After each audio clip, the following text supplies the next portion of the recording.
Bonjour à toutes et à tous, je vous présente aujourd'hui une astuce pour être entendu et compris sans être obligé de crier. Vous êtes prêts? Cette astuce est basée sur le principe du jingle de la SNCF, des petites notes qui attirent l'attention et qui permettent ensuite de se concentrer sur le message qui vient. Vous allez faire pareil dans la parentalité. Pour ça, vous aurez besoin d'un petit instrument comme par exemple la kalimba. J'aimerais beaucoup que les jouets soient rangés.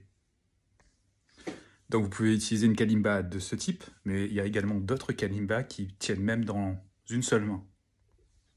Comme celle-ci.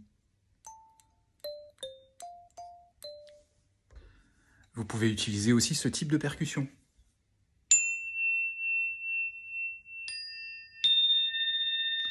Bon, ça brille un petit peu plus les oreilles, j'avoue.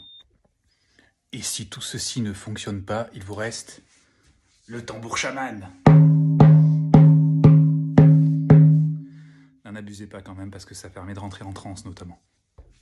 Donc on résume cette petite astuce. Utilisez une kalimba ou un autre instrument avec plutôt une sonorité douce. Justement, ça permet de nous apaiser, nous, avant de prendre la parole, et d'attirer l'attention de l'enfant qui sait que la communication va être faite de manière pacifiste. Donc quelques notes. Et ensuite, vous émettez votre formulation de façon positive, c'est-à-dire que vous allez dire ce que vous attendez de l'enfant. Remarquez, ça peut marcher aussi dans l'autre sens, c'est-à-dire si l'enfant a besoin de votre attention, il peut avoir sa petite kalimba et vous faire comprendre qu'il a besoin de votre attention.